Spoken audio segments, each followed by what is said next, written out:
to connect with the ocular motor nerve. And so you will hear talk about people that are being examined and their pupils are fixed and dilated. You shine a light, nothing happens. Okay? So if that's all you have, it could be optic nerve damage, it could be ocular motor damage, or it could be brainstem damage in between those two sets. All right?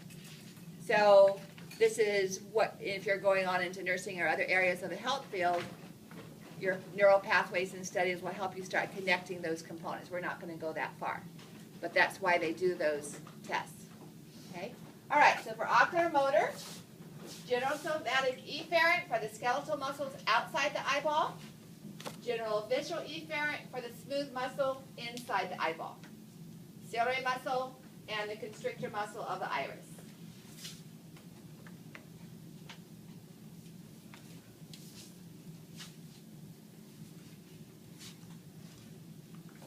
These are the two nerves. If you learn those muscles, then the other ones that move the eyeball, if I mention them, are done by ocular motor. Okay? So cranial nerve 4, and let's look at where cranial nerve 4 is.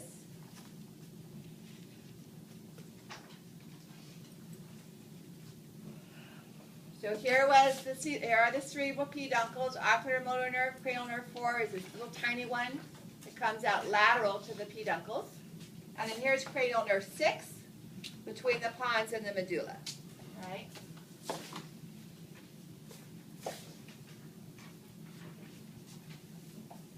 So trochlear is muscle.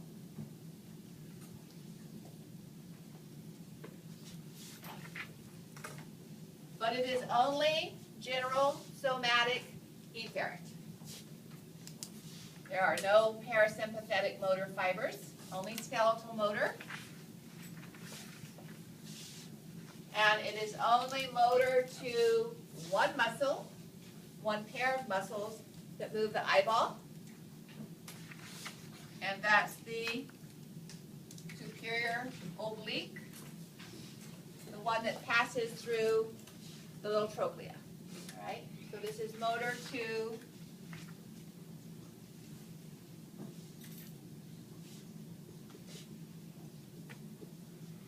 superior oblique muscle. So if we look at that diagram,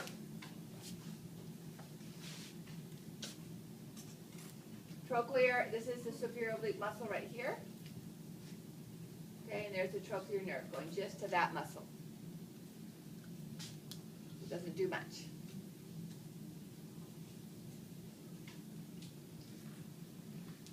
Then we have abducens, meaning abduct. Cranial nerve 6, we'll come back to trigeminal in just a moment. And so this does the muscle that diverges the eyeball, moves it away from the nose.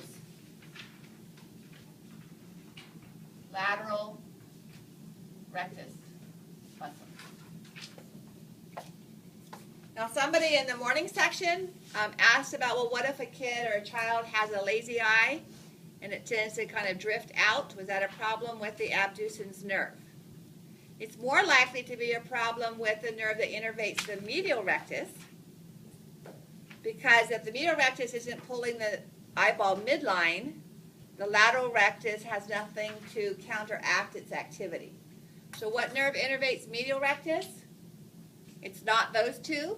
It's the other one, ocular motor. Okay? Medial rectus, superior oblique by trochlear, lateral rectus by abducens. If it's not one of those two, it's ocular motor. Okay, and right now that's an easier way to remember it than trying to learn those other ones, since we're not learning to identify them. All right, now let's do trigeminal.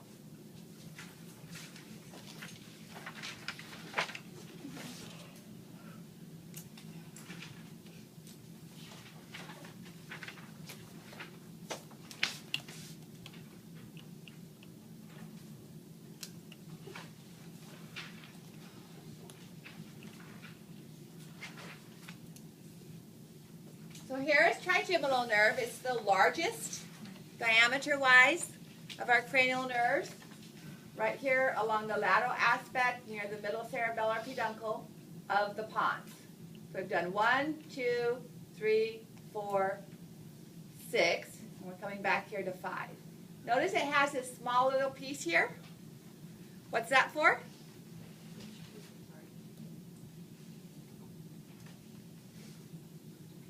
We look at the function for trigeminal, you'll figure it out. Okay? So here's trigeminal. Sensory. So is this going to be bipolar or pseudo-unipolar sensory neurons? Pseudo-unipolar. And their cell bodies are going to be found inside the brain or outside the brain? Outside the brain. And so here they are, forming this large swelling right here, the trigeminal ganglion or the semilunar ganglion. Right? So sensory neurons from the forehead, from the eyeball, even from the meninges are going to come in here, and their cell bodies are going to be here. And then the rest of the process is going to go into the pons. And then from there be carried to the parietal lobe. Sensory neurons from the lining of the nose, the upper jaw teeth are going to come in here, cell bodies. Sensory neurons from the lower teeth, from the tongue, from the side of the mouth, come in here, cell bodies, and then go into the pons to synapse with their second neuron and so on to get back up to the parietal lobe. Because pain, touch, and temperature, that's what we carry on the trigeminal nerve, is processed in the parietal lobe. So that's where these are going to end up. So trigeminal nerve is sensory or both? Both. That's what that other little piece is for. Okay? That small little piece. So trigeminal.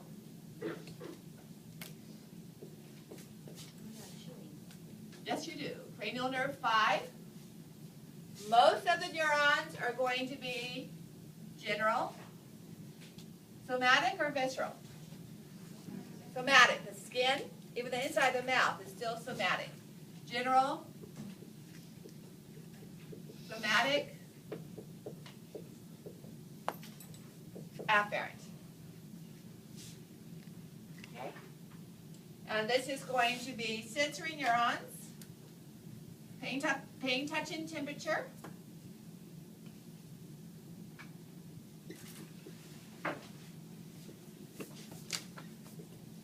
From the face, eyes, mouth, teeth, all of that area.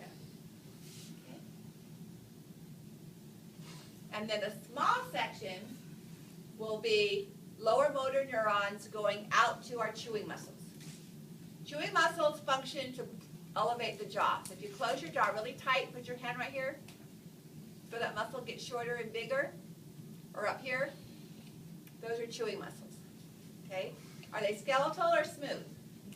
Voluntary or involuntary? Voluntary. So those are going to be general, somatic, efferent. Not visceral, because this is voluntary muscle. So our fancy word for swap for chewing is mastication. All right? So muscles of mastication.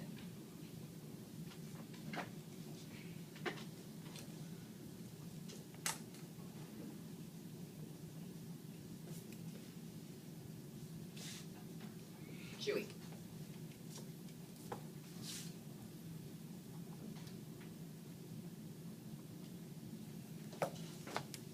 These other ganglia that you see here are involved with the autonomic nervous system. Okay? This is part of ocular motor nerve, this is part of facial nerve, and we're not going to worry about that to our next unit. So, when you look at this diagram, you don't have to learn the names of those. Okay?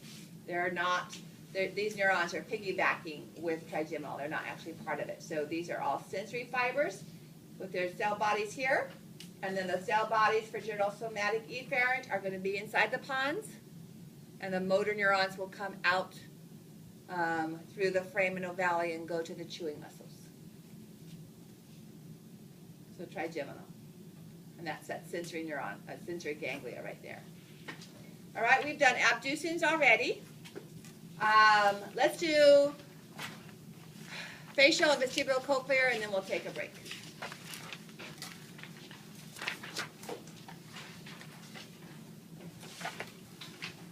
We know facial because of the stylomastoid foramen.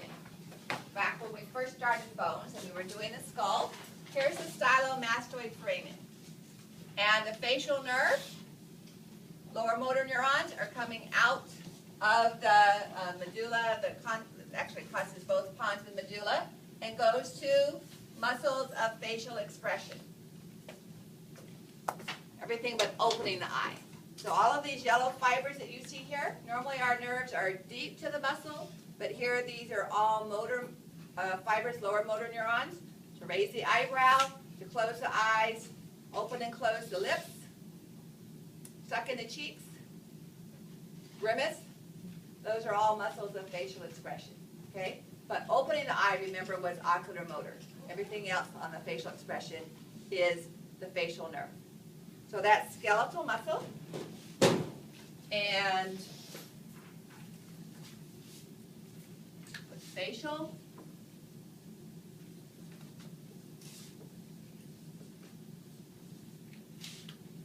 General somatic efferent is our first structure up there.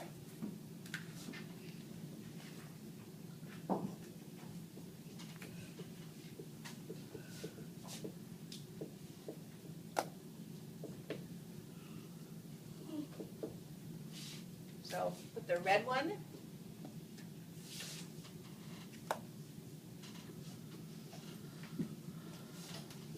We haven't learned these muscles, so I'm not going to ask you on an exam to be able to identify them. All right, we'll do that when we get to our muscle section. But muscles of facial expression, smiling, frowning. My favorite muscle of facial expression, not because of what it does, but because of the way the name just kind of rolls off the tongue, is levator labii superioris aliquanasi. Isn't that beautiful? Levator labii superioris aliquanasi. Flares your nostrils. Levator labii means it lifts the upper lip like this. But some of the fibers come out to the side of your nose. Alar cartilages form the shape of your nostril. That's what Michael Jackson had so much surgery on and kind of eroded away. And nasi means nose. Okay, so it lifts the nostrils of the nose. Anyway, we'll get to that in our muscle unit. So muscles of facial expression. In addition to that, we also have general visceral efferent. Not to smooth muscle, but remember, visceral efferent, autonomic did smooth muscle, cardiac muscle, and gland. And that's what facial nerve does. So general,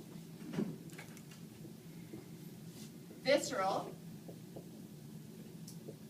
efferent.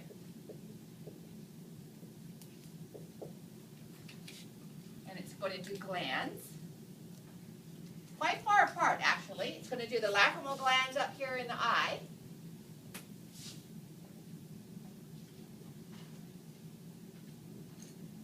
Which are constantly secreting tears to keep the surface of our eyeball moist. Otherwise it feels like sandpaper when you blink. And they're going to do salivary glands.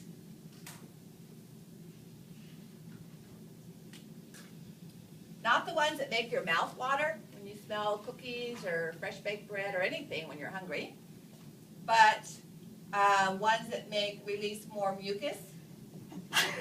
And these both start with sub.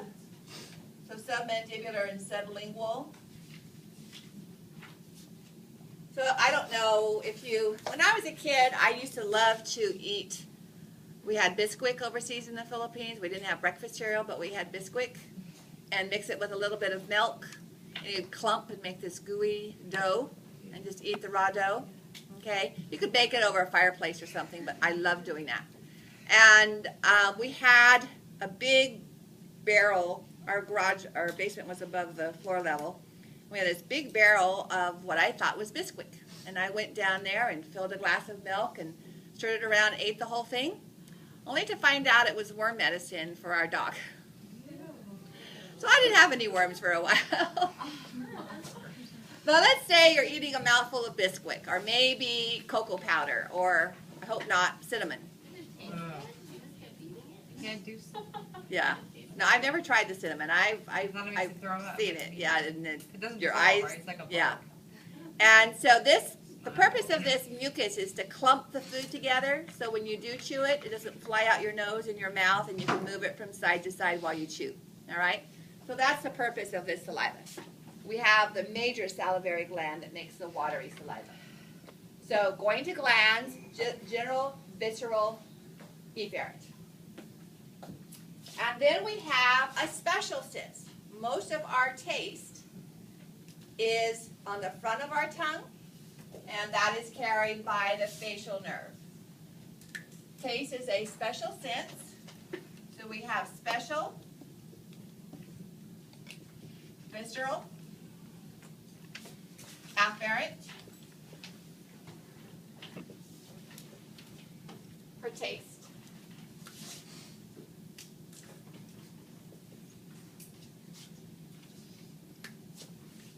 So with the cranial nerve lab testing, you can do this by sticking Q-tips in real sugary solution and putting it on different parts of your tongue. Where do you taste it the best? Or a very salty or a very sour solution. And so typically we see sweet, salty, and sour in this pattern. Okay, more concentrated in those areas.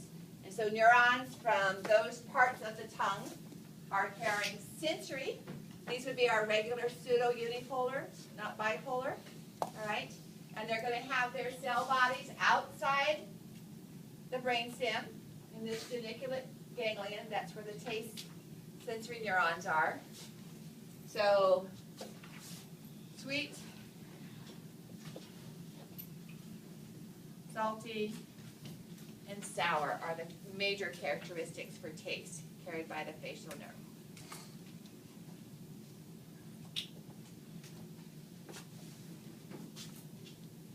All right, let's do vestibulocochlear, and then we'll take a break and do the other four when we come back. Also, when we come back, I want to start grouping them together. All right, so there's a table on the second page of the cranial nerves that you can just sit down and memorize. I think it'll make more sense after we do the cranial nerve testing, what the cranial nerves are doing. But then, as I said, 6 of them do the eye. All right, at least 3 go to the tongue. So I want to go through those different groupings with you and how to think of it in that way. Well, let's do vestibulocochlear and take a break, and then your brains will be. I tried to go a little bit farther this morning, and I could sense I was losing the crowd. All right, so we'll take an earlier break.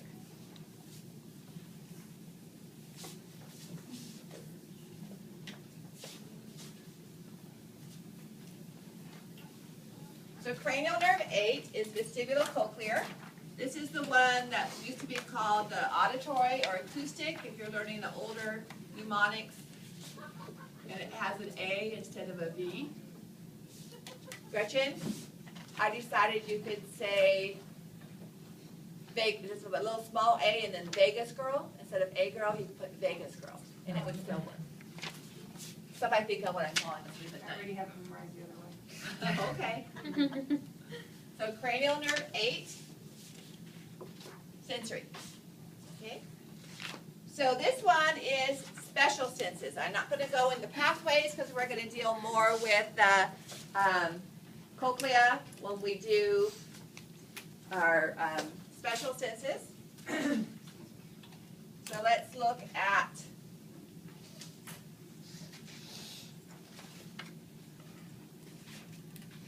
vestibulocochlear. So again, olfactory, optic, ocular motor, trochlear, trigeminal, abducens, facial, and then we have vestibulocochlear, which has 2 parts, one both from the inner ear, one for balance, one for hearing.